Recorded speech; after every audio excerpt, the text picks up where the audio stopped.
Kanpur Dehat police को 27 अक्टूबर की सुबह मुंगीसापुर बलहरा मऊ के पास एक अज्ञात शव मिला। हाईवे के किनारे ये शव पड़ा हुआ था, जिसके बाद पुलिस को शुरू में ये लगा कि ये हो सकता है सड़क दुर्घटना हो और कोई वाहन इसको टक्कर मार करके चला गया हो। पुलिस ने जांच शुरू की, शव को देखा तो शव की शनाख्त अंगदपुर बारौर के रहने वाले प्रदीप शर्मा उर्फ सुक्खा के रूप में हुई। इसके बाद पुलिस ने परिजनों को सूचना दी और परिजन भी मौके पर पहुंचे। शव की शनाख्त हुई और उसके बाद पता चला कि जिसकी मौत हुई है उसके पिता का 4 साल पहले देहांत हो गया था।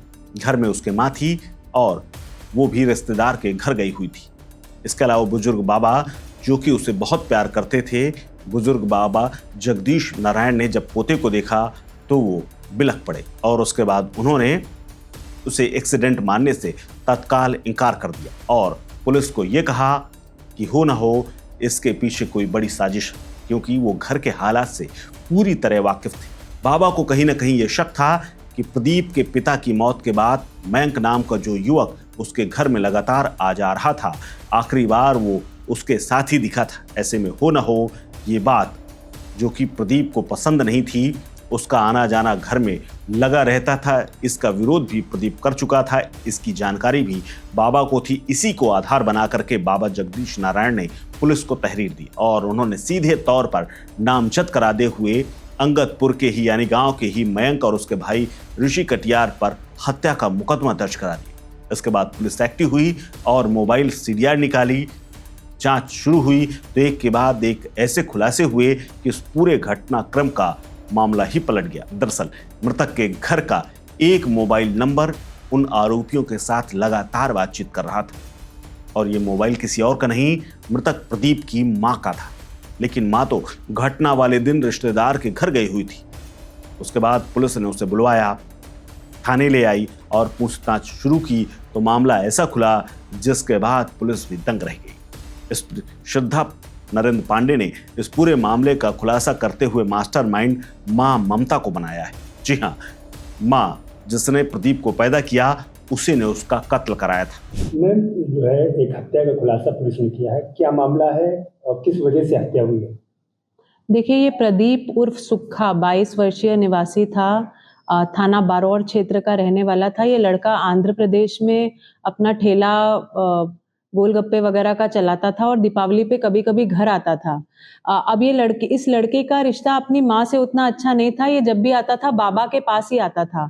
घटना का खुलासा इस तरह से हुआ है कि इसकी माँ किसी और लड़के के साथ, जो यंगर लड़का था, 33 साल का एक लड़का था जिसका नाम है ईशु उर्फ मयंक कटियार, इसके साथ रिलेशन में थी और इन दोनों ने मिलकर इस मृतक की 4 LIC की पॉलिसी भी कराई थी, 4 लाख, 6 लाख, 8 लाख और 15 लाख रुपए की।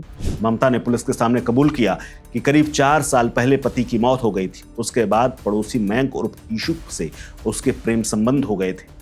फिर उसने योजना बना करके मोटे पैसे का इंतजाम करने के लिए साल 2023 में प्रदीप के नाम पर पहली बीमा पॉलिसी करीब 4 लाख की कराई। उसके 2 साल के भीतर ही 6 लाख, 8 लाख, 15 लाख, कुल 33 लाख रुपए का बीमा कराया और इससे उसे लाखों की पॉलिसी का पैसा मिलने वाला था।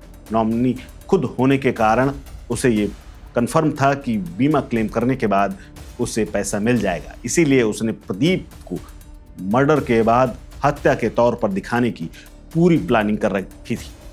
ममता ने पुलिस को बताया कि योजना के मुताबिक दीपावली पर जब प्रदीप घर आया तो ममता 2 दिनों बाद अपनी रिश्तेदारी में चली गई।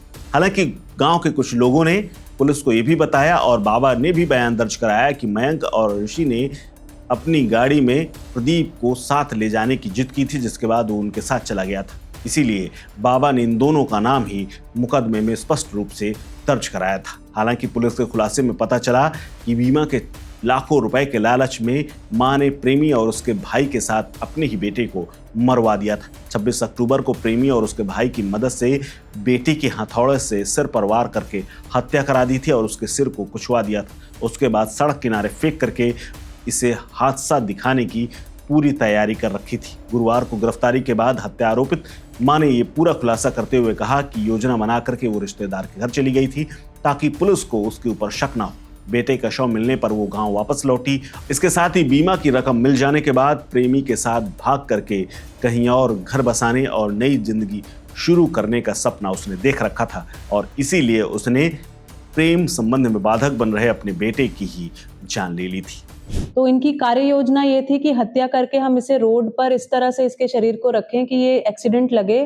कुछ पॉलिसीज इसमें ऐसी भी थी कि in case of accident claim amount double हो जा रहा था। इन पॉलिसियों का जब अवलोकन किया गया तो इसमें कुछ नंबर जिसके ऊपर पॉलिसी है प्रदीप, उसका मोबाइल नंबर नहीं होकर जिसने हत्या कारित कराई है ईशु उर्फ मयंक, उसके भी मोबाइल नंबर लगे थे।